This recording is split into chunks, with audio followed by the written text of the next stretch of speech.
Mr. Would like to Chair, recognize Congresswoman Luistro. thank you. My question is addressed to Ma'am Mercado. Ma'am, do you confirm when you were still in DepEd, you were occupying concurrently Usec for HR and Hope? Yes. Sabay Mr. po yun. When were you appointed as Undersecretary for Human Resources and Organizational Development? We were all appointed together by the President July, but I only assume Can you please state the year? July 2022 po. Okay. But I only assumed office in August 15, 2022 because I was still winding up my work with another office. So you would agree with me if I say that you were appointed as USEC for HR July 22, but you assumed the position August 15, 2022? Yes, With Mr. respect Chair. to your appointment as head of procuring entity, kailan po kayo na-appoint? That's February 2023. February 2023. Let's go back to your appointment as USEC for HR. From August 15, 2022, kayo po ba ay pinaakyat din ni Usec Sunshine to receive this envelope which you refused to open? Not on 2020. I don't recall 2022. We have we have gifts on December, but I don't recall a monthly thing before that. In other words, from August 15, 2022, that is the date of your appointment as USEC for HR, until before February 2023, which is your appointment as head of procuring entity, you are not receiving any envelope from Usec Sunshine. No. And you will confirm that this envelope started only when you were appointed as head of procuring entity. It's actually not very clear to me anymore, but I recall we also received some amounts in 2022, but it's very vague to me anymore. So, and then I don't have the envelope. So, parang it wasn't. So how do you receive those amounts which are vague, not regular, if there are no envelopes? No, I think it's only once. It's like a Christmas bonus. Pero siguro hindi siya naka-envelope kasi I didn't keep it. Tama po bang sabihin, ma'am, na yun pong regular monthly envelope which you later on found out contains 50,000 per envelope ay nag-umpisa lamang nung kayo na-appoint as head of procuring entity?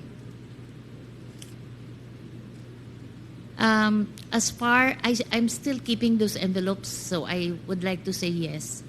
Yes, because it is very clear from your affidavit, no? This envelope started in February and ended in September of 2023. And earlier you said kayo po'y na-appoint bilang Hope noong February 2023. And prior to that, since your appointment in August 15, 2022, wala kayong nare-recall regular envelope which you were receiving from Usec Sunshine.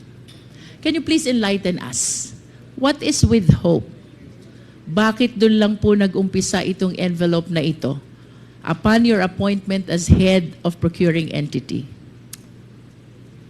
It's a very difficult task, especially for someone who has not tried to be one before. Parang it's an area that I really evaded all my entire government life. But there's just too many already pending procurement at that time. So when I was asked if I could be designated as the Hope, I first referred them to other people who are seasoned in procurement, like sina Usec Rebsi, but Usec Rebsi was already too preoccupied with operations. So I finally accepted the position, and it was difficult because I have to study the procurement law, and I was given I had a lawyer and someone who's only a retiree to review the documents with me when we signed the contracts. And I had commitment from when I accepted the post, I made it a family decision, you know. Like among the execom, I asked our legal before, Usec Brady and ASIC Amanda Nograles, that everything that I signed has to be thoroughly reviewed by legal. And so I had that commitment of support from everyone in the execom, and so I accepted the post. In brief, ma'am, can you please enlighten us? Why do you say na mahirap, difficult ang position ng Hope? Because you have to you have to look through all the documents, and it's like Which documents, ma'am? everything that goes through the bidding process. I am not part of the bidding process itself, but on the time that I was appointed, I was the one tasked to form the structure of who's chair for BAC 1, BAC 2. So I spoke to all the people which I know I will have comfort to chair specific committees at specific BAC. But the process of bidding, I'm not part of it because you have to maintain you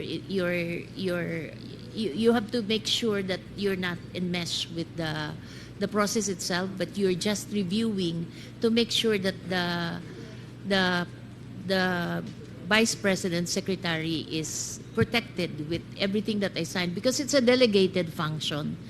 She's supposed to be the hope. In other words, ma'am, you're the person who check all the documents coming from BAC before the vice president signs or approves. No, I signed. Because You sign for the... I have to sign because I'm the one, the hope signs. It's delegated to me already. And you will agree with me if I would say na you consider it difficult because it concerns matter about procurement and bidding, Yes. where there are a lot of issues surrounding, sometimes And it's just, issues too about many. bribery and corruption. You agree with me? yes, And what do you think is the reason kung bakit yung envelope nag-start lang during your appointment as Hope? I think Bakit it's- po walang envelope nung HR pa lang kayo? Tapos biglang nagka-envelope nung naging Hope kayo? I think it's like an allowance maybe for an extra work because sometimes I have to stay until midnight to look at the documents when sometimes I have If one. that is just an allowance, ma'am, then the rest of the officials of the DepEd should be receiving also their respective envelopes. Do you think so? Don't you think so, ma'am? If that is just an allowance, then the rest of the officers of DepEd should have their own envelopes as well. Mr. Chair, that's precisely the reason why I did not open any of it. Because I that was understand. very uncomfortable on I my understand. And that leads me to the next question, ma'am. Why were you so uncomfortable with the envelope when you believe that that is just an allowance? part. Because, Ma'am, I'm 40 years, Mr. Chair, I'm 40 years in government. The only time I have an ombudsman case is when I advised my principal not to sign an importation, when I was the deputy cabinet secretary, and I advised my principal not to sign an importation because there was no rice crisis. That's my only ombudsman. I have to protect that name. Self-made po kami. I come from Samar. I was a scholar since I was grade 1 until I took my PhD. So I have all reasons to protect my name, Your Honor. And I'm in the home stretch of my career. And then I'm being thrown into that position, which I have no control because I'm only studying it. So that's my... Ma'am, I wish to remind you of the terminologies which you mentioned already. With all due respect po sa inyo, no? because I want to elicit this information from you. Kanina po sabi nyo, the position, the job of hope is very difficult. Do you confirm? Yes. Yes. And you did not open the envelope because you feel so uncomfortable. Do you confirm? Yes. And then recently you made mention na it was only once that I had this case with the ombudsman. Do you confirm? Yes, ma'am. And you also made mention that you wish to protect yourself. Do you confirm? Yes. And the Mr. reason, Chair. ma'am, is because you believe that that envelope is a bribe. Do you agree with me? Because I'm a- otherwise, you will not appreciate the job as difficult. You will not uncomfortable opening what you believe is allowance. You will not be thinking about the ombudsman case. You will not be thinking about protecting yourself. The reason why you are considering all these concerns is because you believe that the envelope is a bribe. Do you agree? Yes or no, ma'am? It's kind of harsh word to use, bribe, because if Or should I say, it is a means to influence your decision being the hope? it could be. You said yes to that? You said it could be. Could be. I wish to manifest, Mr. Chair, that on the story, on the narration of the resource speaker about this envelope, she received and she refused to open until the same is donated from February 2023 to September 2023 is a means actually to influence the decision of our resource speaker being the one who approved all the decision of the BAC in behalf of the DepEd Secretary. Tama po ba, ma'am?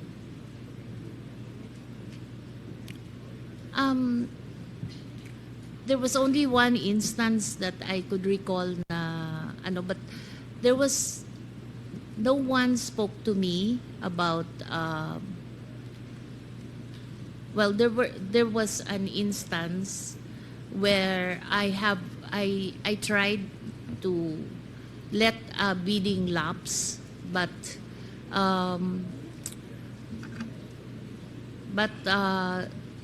I ended up signing it because there was a protest. I'm not comfortable discussing it. But I wish to state for the record, Mr. Chair, that with the narration of our resource speaker, she earlier manifested that she believes that those envelopes are means to influence her decision as hope. Ma'am, I wish to invite your attention to paragraph 6. You mentioned in this paragraph that a certain attorney Reynold Monsayak suggested in the presence of 3 DepEd officials na pag-usapan na lang ang 2022 budget para hindi masayang. However, you firmly asserted that the procurement must be implemented and conducted in strict adherence with the rules. Do you confirm this? Yes. Can you please enlighten us? Sino po yung ibang DepEd officials present during this incident? Actually, it was 1 director and 2 consultants. Can you please state the names?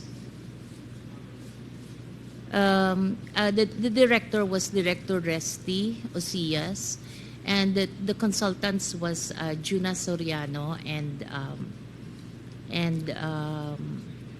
Ferdinand. Ferdinand. Forgot the family name. Where did this meeting happen, ma'am? Kanino pong opisina nangyari to? It was not in DepEd. I was having lunch. There was a training ongoing in one hotel. I don't recall anymore whether it's Linden or Discovery Suites, but it's just in Ortigas area. And I was having lunch with these people, and we were discussing a project.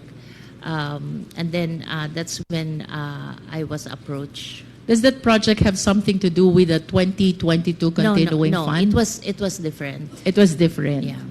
But that lunch was shared with these three other DepEd officials along with Attorney Monsayak.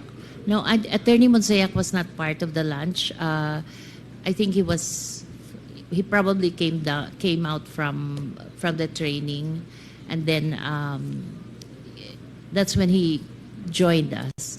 He joined you, and then to whom did he direct what he said?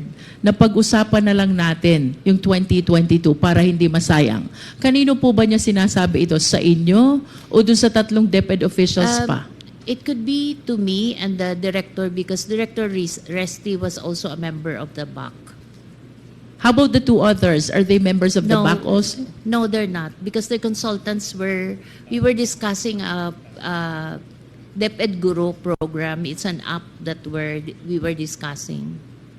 And can you enlighten us? Ano po bang naging reaksyon nung kasama nating director? Her name is Director Ucias. Osias. Well, I think his reaction was that parang, ba't niya sinabi yun, we're not, may other people there. I see. Parang ganon. Because those two other consultants are not part of Yes. the BAC. Yes. And did she accede to what Attorney Monsayak said? No. He's a very strict director as far as procurement. She did is- not accede. He Did not accede. And kayo po, you asserted that the procurement must be implemented and conducted in accordance with the law. You said that. Yes po. And Attorney Monsayak heard that. Yes po. And after this incident, ma'am, what happened? I left na. I left already. You left. But you recall that after some time, kayo po ay kinausap na ni Miss Zulaika, ni Attorney Lopez, the Chief of Staff of Vice President Sara. Please enlighten us. What happened during that conversation? Parang a day, mga afternoon, I got a text. When I got the text, it was a familiar text because these were the same texts that is sent to those who are asked to leave as well. So when I saw it, I prepared what I should tell them and tell her. And I prepared that I'm not resigning, but I'm retiring because I'm already at age level where I could retire properly.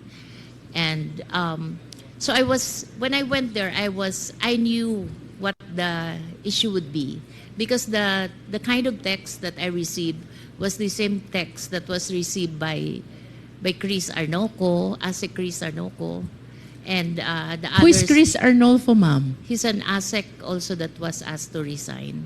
He was asked to resign for what reason, if you're aware? No, I'm not aware. You are not aware. I just get to know being an HR, and then I was their nanay-nanayan in DepEd. So I get to be their sounding board and their apprehensions, because they're young people, their career.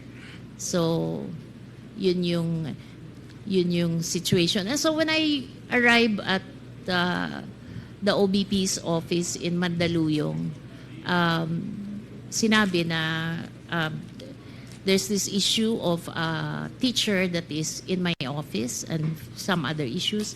So kinat ko na lang si Usec Solaika, sabi ko, in my 40 years in government, I knew that I work on trust. So if the principal doesn't trust me anymore, then you don't have to find reason for me to go. So I'm ready to resign, to retire. Here are the things that I need to do for retirement. I need to say goodbye properly to the institution that I serve well. For the record, ma'am, did you resign or did you retire? I'm being asked to resign. I did not. I retired. I You applied retired. for retirement. So when did you retire? Effective November 1. So that is 1 month No. from the supposed date when they you're don't supposed to li- retire? They don't like 1 month. I was actually trying to ask for December 30, but they wanted, in fact, they wanted it on that day that they spoke to me. This is fourth week of October when Attorney I Zulueta think third. talked to you. I'm not very sure anymore. Third week of whether- October, they want you to resign on that date? On that very day. On that very date. But you said, I'm not going to resign because I have to honor my 40 years in government, you know. What would I do after resigning? and how did you feel when on the Oh. third week of October you're being asked to resign? I was so devastated because I couldn't find a reason why I will have to go, you know. What were you thinking during that time? Can you please share with us your thoughts? Ano pong iniisip nyo during that time when after 40 years of being in DepEd, dedicating all your life and career in DepEd, suddenly there is Attorney Zulueta asking you to resign right then and there? I was very sad. I spoke to, but it wasn't a surprise, Mr. Chair, because there were 6 people before me that went through that process. So I wasn't surprised. So what I did the night before when I got the text, I already prepared myself. But I'm human and I worked very well for the past year. So I was really very devastated with what they did to me. And that's also the reason why I refused to initially to face this panel, because I said I'm so wounded as a bureaucrat. So baka So I just didn't. Siguro what was hurting is that when I left, they were trying to. Marami kasing press that was running after me and asking why I left. So my children and I flew to Guam for 3 days just to evade the press, which nandun na rin sila sa gate namin sa village. And I think what was hurting is that they were trying to justify my departure by saying that I was favoring certain suppliers, which I told You don't believe that. I told my kids. You reject that. I told my kids I left DepEd with my pride intact and with integrity because I have not favored any. I don't even speak to suppliers. If there are petitions or things that has to be settled at Hope level, I go at the middle of DepEd where it's seen by everyone, and that's where I speak to the suppliers. Last question, ma'am. Sasang-ayon po ba kayo if I would say na yung pagtanggi nyo kay Attorney Reynald Monsayak na pag-usapan na lang yung 2022 continuing fund ang dahilan kung bakit kayo pinagre-resign ni Attorney Zulueta? That's very speculative, ma'am. From your point of view, ma'am, it can be right, it can be wrong, but from your point of view, It could be. the reason. Dahil tumanggi kayo na pag-usapan ang 2022 Continuing Fund, posible na ito ang dahilan kung bakit kayo pinag-resign ni Attorney Zulueta. Thank you, ma'am. I submit, Mr. Chair.